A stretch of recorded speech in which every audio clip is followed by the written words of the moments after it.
Well, good evening and welcome to our Committee of the Whole meeting tonight for Monday, December 21st, 2020. This meeting is scheduled to last 30 minutes, and we have with us tonight the Planning and Zoning Commission with us as well as a joint meeting.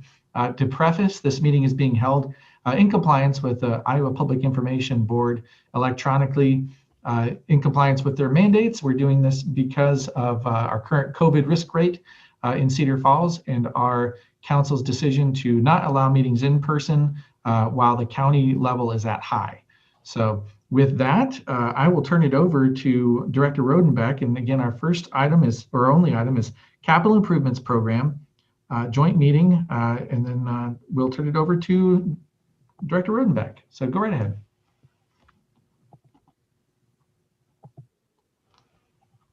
Thank you, Mayor. And again, I want to thank Planning and Zoning Commission members for joining us. I think we always enjoyed, and I think they've enjoyed the opportunity to hear this presentation about projects going on at the city and give them an opportunity to ask about questions as well. So the other thing I just wanted to mention is tonight's presentation is about our Capital Improvements Program, or CIP as we refer to it. And this is just another step in our budget process. We always kind of start with the goal setting to kind of start those parameters.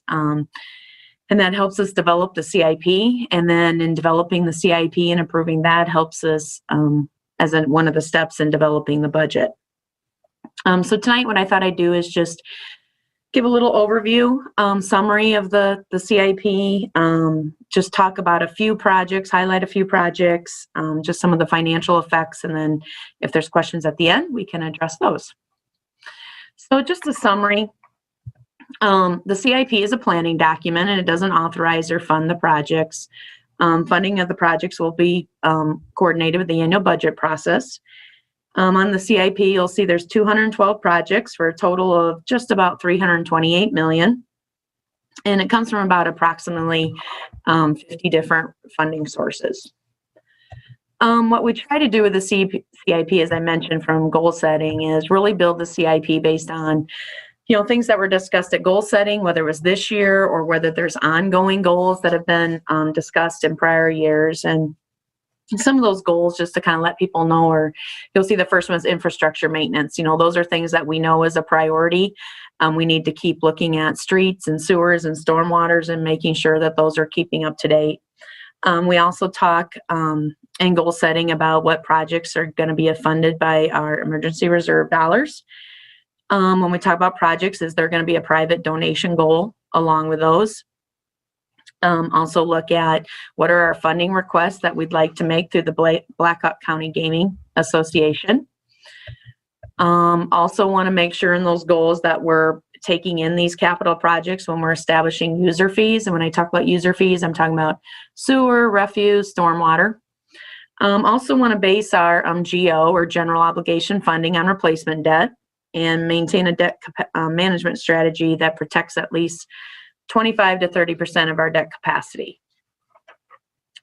Just a few other things about the CIP that sometimes just point of interest is oftentimes we talk a lot about infrastructure projects. I just mentioned streets and sewers and stormwater, but we also know that that has to be a balance with our quality of life projects. So you'll see on the CIP, there's approximately $30 million on the CIP of what we might classify as quality of life projects. And this may seem like a small percentage when I just mentioned we have 300 million projects on the CIP, but these are also the projects that generally have to be funded by property taxes, bond sales, hotel, motel, private donations, and grants. So sometimes that can be more difficult to find those funding sources. Just again, like I said, I just wanted to highlight a few projects. Obviously, there's several projects in the CIP. Wouldn't have time to go through them all, but I think, again, for tonight's purposes, it's just nice to talk about a handful, ones that maybe public might be interested or we know council has talked about before. So just to start off with one. So if you look at number 4 on the CIP is the industrial park expansion. And this is the approximately 200 acres of annexed property.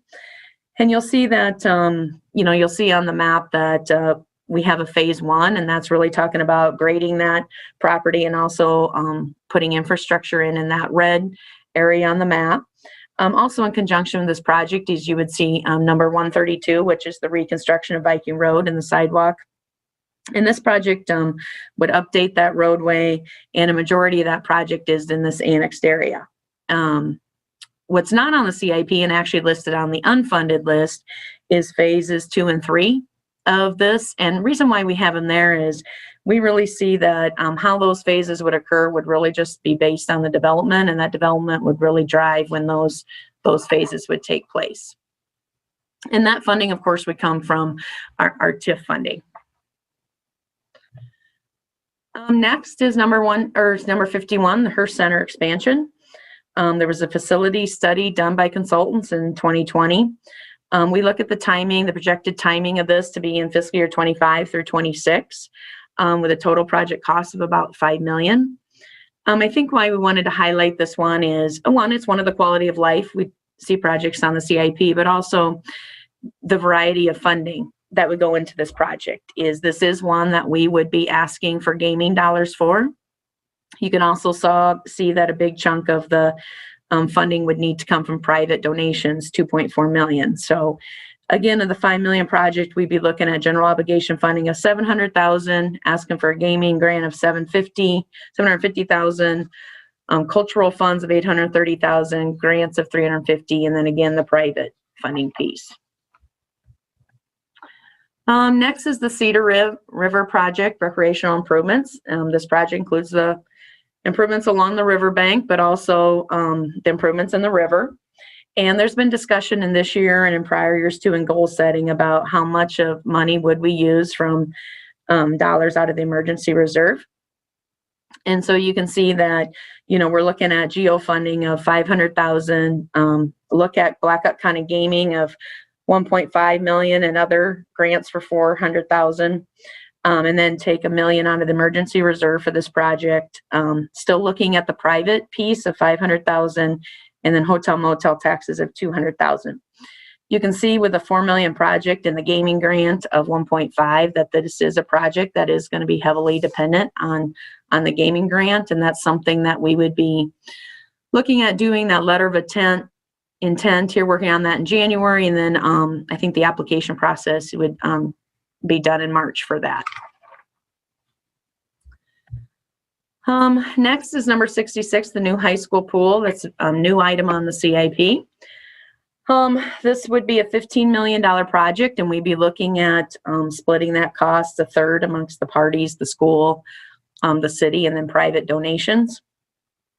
In terms of the city's contribution to that, we'd be looking at using general obligation bonds of $700,000, our rec capital funds of $1 million, and then our general fund savings of $3 million.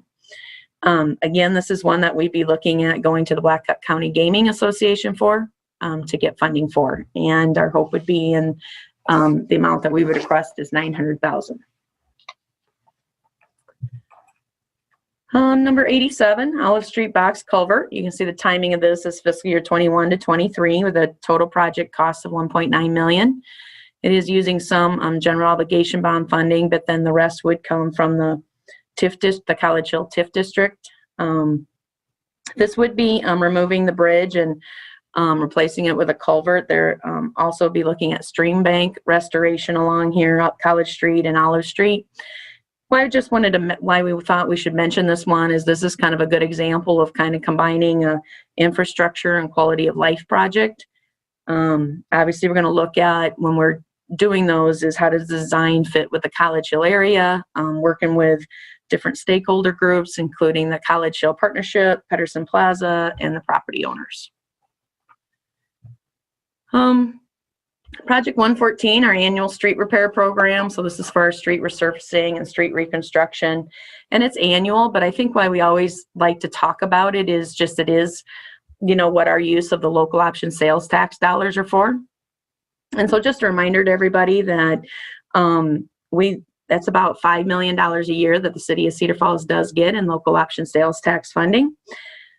So it not only goes for this, but you'll see that there are other projects on the CIP that use local option sales tax funding as well. Cedar Heights, Main Street, you'll see those on there. Also on the CIP line item, you'll see some general obligation and utility funding. And we do that because if there is, while we're coordinating a project and having the street, we may be looking at, are there other infrastructure improvements that have to be done as well with sewer, water, whatever the case is. Next is 117 Cedar Heights Drive reconstruction. Timing would be fiscal year 20 to fiscal year 22. Funding of $8.7 million. And this project is reconstructing it from Green Hill to Viking. It is an $8.7 million project, but you'll see that we have about $3.4 million that we're getting either through a $2.9 million grant through the federal and a $500,000 state DOT grant. And then we would be looking at using road use tax and local option sales tax dollars, as well as general obligation funding with this project. You'll see that it shows the roundabouts at Green Hill and Huntington Drive for this project. And again, looking at the timing here over the next couple years. Main Street reconstruction, number 125, timing of fiscal year 22 through 25. Total project cost of $8.3 million. Would be looking at using general obligation funding of 1.7, road use and local option sales tax of 3.7, and then also federal and state grants of 2.9 million.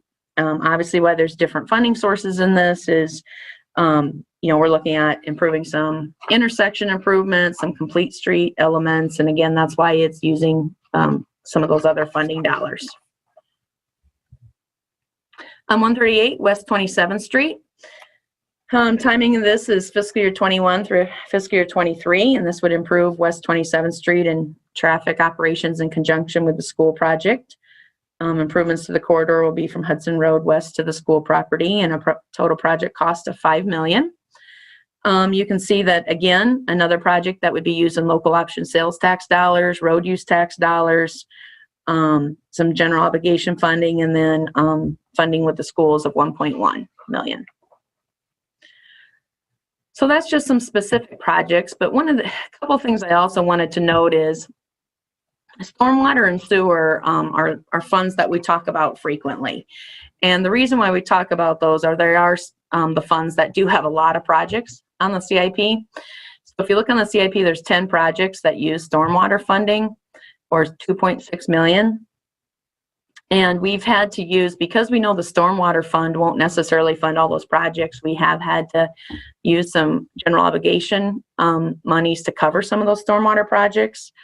Some of the other projects, again, using stormwater funding is alleys, and our hope is to do about 3 alleys a year, the permeable alleys. And you may recall that we approved a 4-year rate increase 2 years ago. And so again, we'll be looking at continuing to monitor those rates, just as I mentioned at the beginning, because we always want to make sure that our rates, these funds are self-sufficient and they're not only covering the operations of those funds, but the capital as well. The other big one is sewer. So we're looking at 21 projects that use sewer revenue funding or sewer revenue bonds. Obviously, there's some big ones on there: nutrient removal, the facility plan, and digester rehab, and it's a total of $104 million. And kind of like stormwater, we did approve a 3-year rate increase 2 years ago. And again, because of these large projects on the CIP, we'll continue to see the effect on those on rates. Just real quickly, just trying to wrap up to leave some time if there's any questions, but really just looking at funding sources, I think it's always good just to see where funding sources come from the CIP. You can see the big chunk of revenue bonds of 30%, and that is because of those sewer projects I just talked about. We talk about frequently the general obligation bond funding, but you can see that that's actually a small percentage of our projects of 3.45%.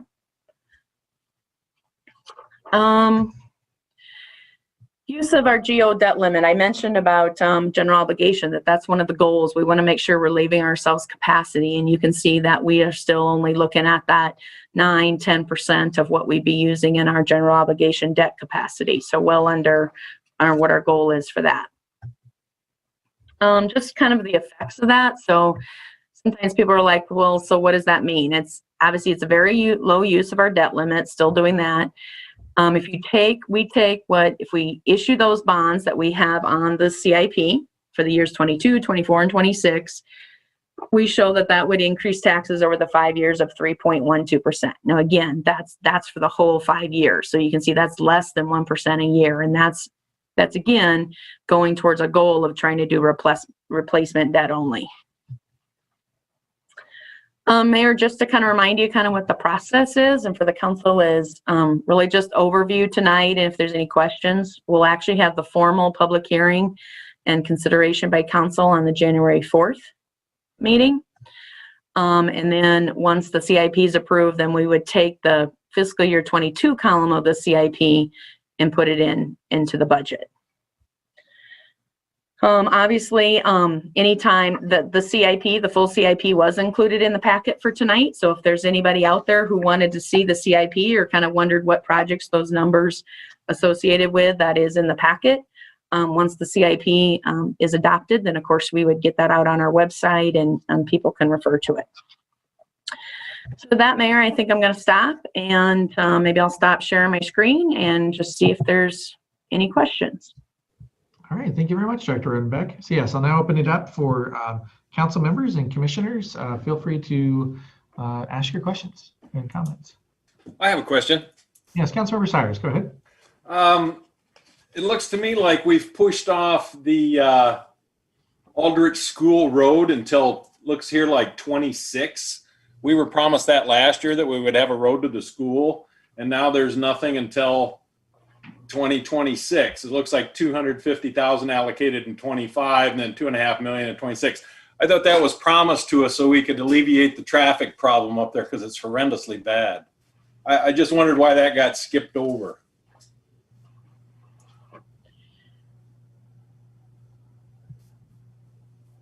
I was going to say Director Schrage, or I don't remember in our conversation. You can probably help me out on that one.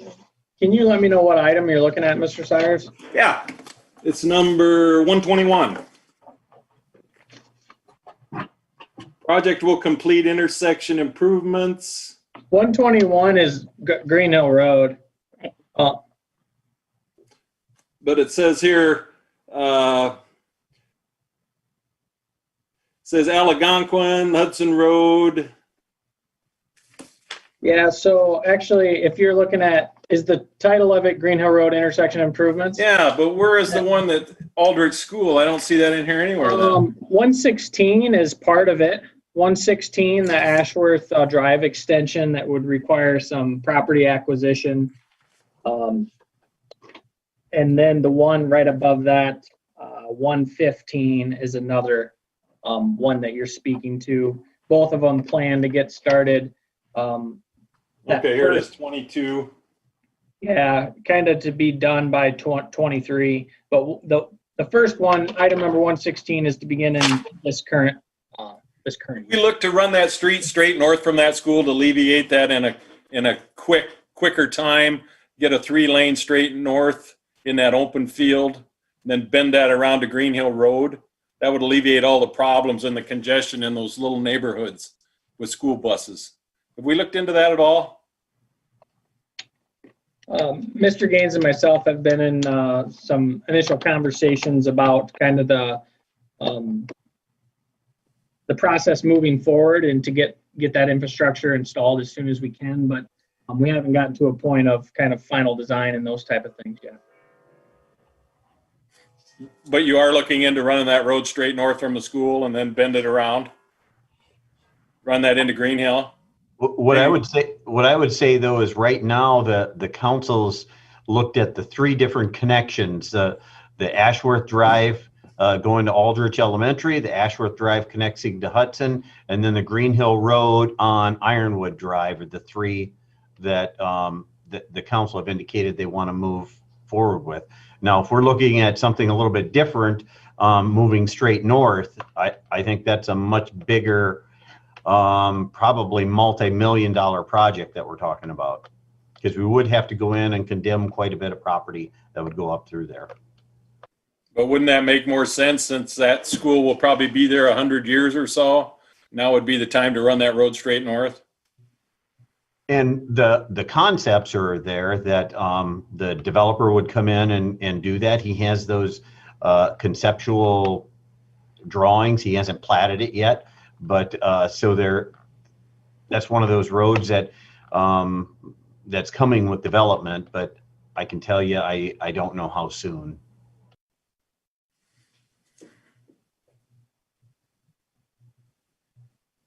Other questions? Yes, Commissioner Saul, go ahead. We've got you on mute right now, so you just need to unmute. Thank you, ma'am. On the Main Street project, I see that we have some estimates already. So can we assume that this design has already been determined with the 3-lane, with the center turn lane, or is there still design work to be done and approved by the City Council? I guess maybe I'll jump in there. There actually is something that's been approved with regard to what that looks like, but the council during goal setting said they would like to go back and revisit that. So right after the first of the year, either January, February timeframe, there's going to be a presentation from the consultant to go over that. And then the council will make a decision on what they want to do there, if they want to actually revisit the configuration. All right, thank you. Other questions? Okay, I'm seeing no hands. So if there are no further questions, then what we're looking at, as Director Rodenbeck said, is having this in a public hearing on January 4th. And the public will have a chance to comment on this as well. And then it'll be moved forward for, is it adoption? Is that the correct term? Correct. So we'll be adopting that item. And look forward to further questions to Director Rodenbeck if you have them after this meeting. So with that, that is the only item on our agenda. So I don't believe we need a motion to adjourn, correct? Mr. Mayor? Yes, go ahead, Councilor Bucyrus. I forgot to say this at the work session, and this doesn't have anything to do with the work session, but the Bethlehem Star is visible right now for the first time in 800 years. The last time it was seen was 1,200 years ago. So anybody during the break or anybody listening out there, if you look to the southwest, you can see that star. And I stepped out here just a little bit ago at my house, and I'm on the edge of town, and it's amazing how bright it is. So I tell anyone that the last time it was seen was 800 years ago. Now's an opportunity you don't want to miss in the next few minutes if you can step outside somewhere. That's all. You remember that, Dave? What, did I remember that? No, did you see that last time, Frank? Is that Frank talking? I will entertain a motion, or I guess it's now motion to adjourn. So Yes. we'll call this meeting closed. And I will look forward to seeing you at 7 o'clock. Go look outside. I'll be doing it too.